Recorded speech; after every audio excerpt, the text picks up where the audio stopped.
Сережа и дракончик Кружок иногда ходили гулять в лес. Ладно, давай я понесу. Ну что, давай сделаем костер. Да.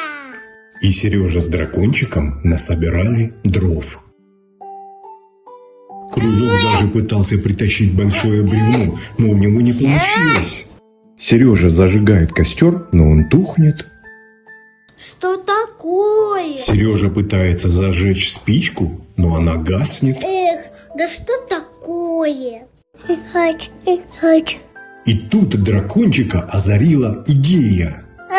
Он, как настоящий дракон, захотел дыхнуть огнем, но пошел только дым. Нет. И тут дракончик выдохнул огонь и искры, и костер загорелся. Молодец, Кружок. Да.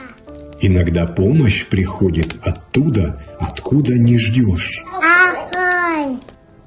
Каждый может быть волшебником до друга.